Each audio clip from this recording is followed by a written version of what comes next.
Hello， 大家好，我们是草泥捏汉堡，今天为大家带来搞笑脑洞美漫辛普森家第29季第21集。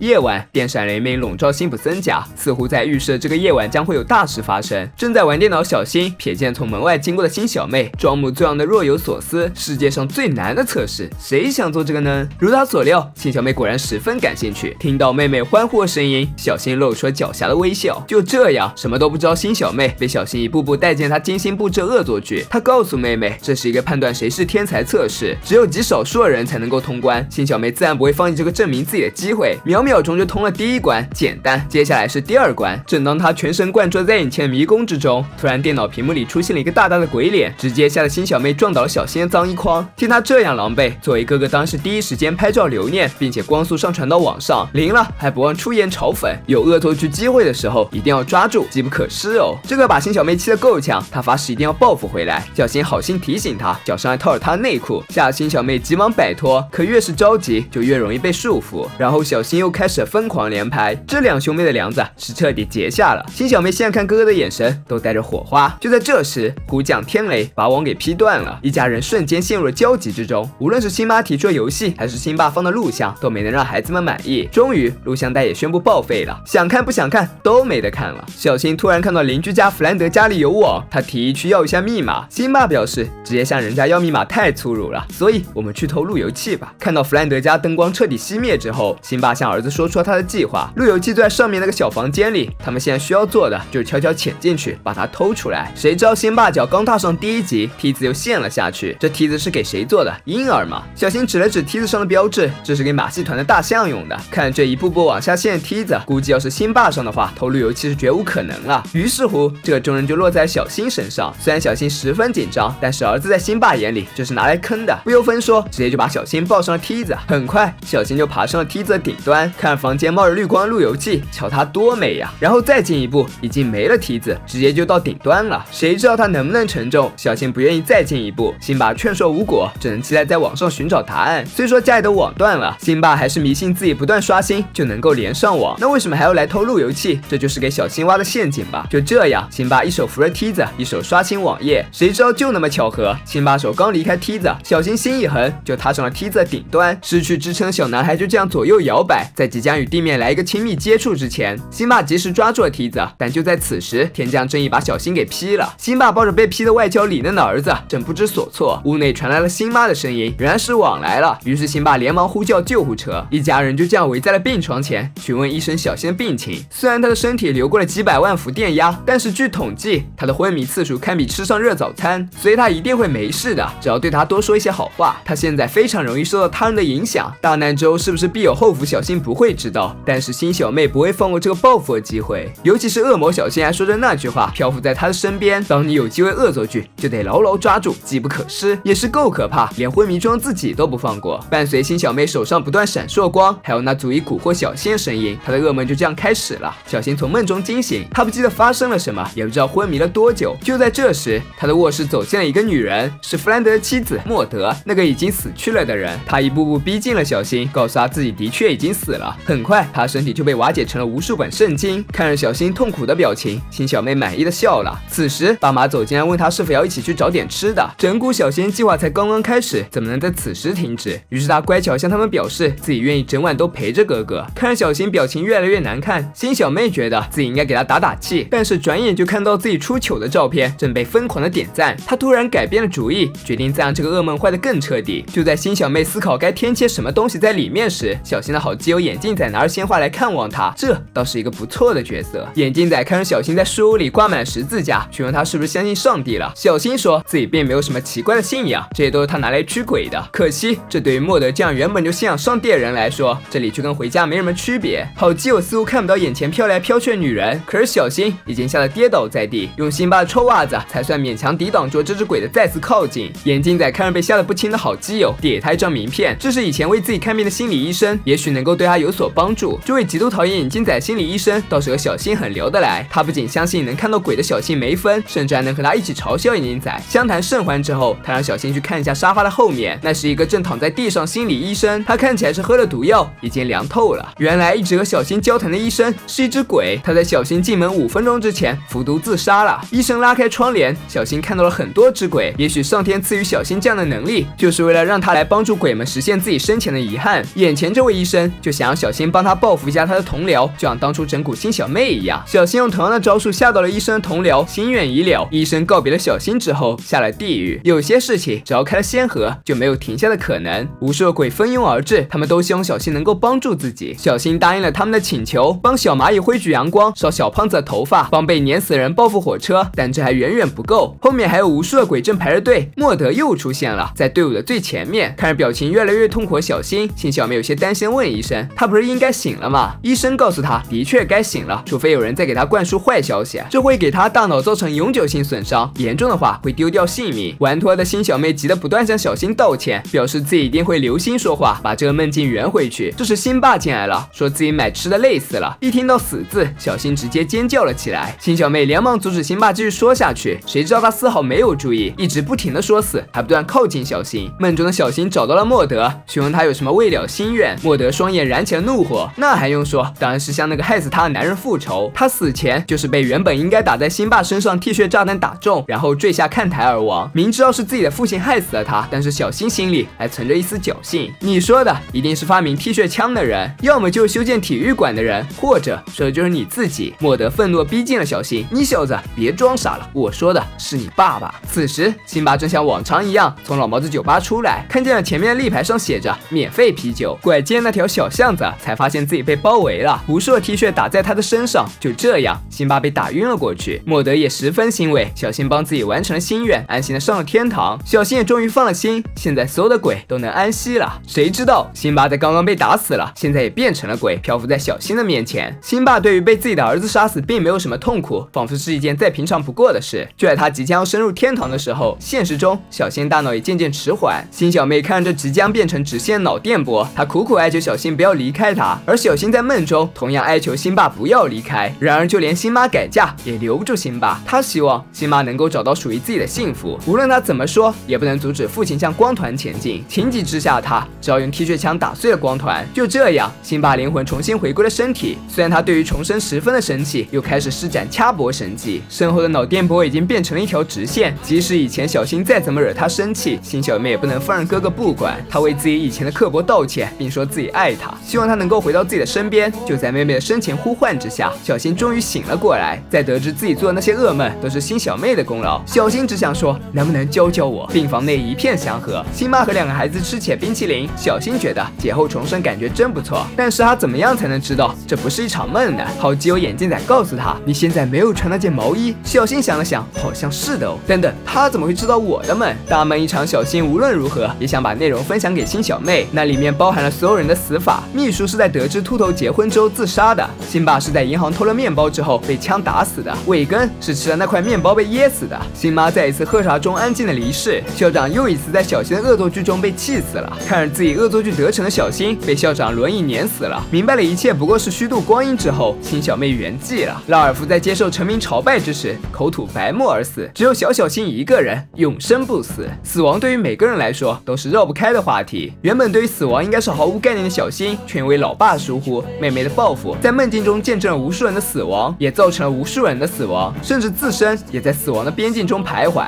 在他的眼里，那个总是坑害自己的爸爸是他唯一想要保护的对象。也正是因为怀揣对父亲的执念，最终让他自己从死亡线的边缘挣扎了回来。不明白身为合一的小新，终究也没能领悟死亡的意义。在他看来，一切不过是做了一场大梦而已。然而死亡的意义究竟是什么？是寿终正寝的宁静，还是如辛小妹所言，一切都是在虚度光阴？也许每一个人都能给出属于自己的答案。抛开死亡这个沉重的话题，本集还探讨了人与人之间的交往，务必把握住分寸。有些事一旦过了头，就会真正伤及2人之间的感情。就像小新对妹妹的恶作剧，明知道她爱面子，还非要把她的朽样挂在网上群嘲。对于哥哥的报复，辛小妹显然更是过分。原本只是希望他能在睡梦中吃点苦头，然而有些事情只要一开始就没有转圜的余地。还好他及时醒悟，才没有酿成大错。我们应该偿还对死亡的敬畏之心，这从来不是能够满足自己私欲的工具。肉体凡胎永远不可能掌控他人的生死，只有敬畏死亡，才是对生命最好的回报。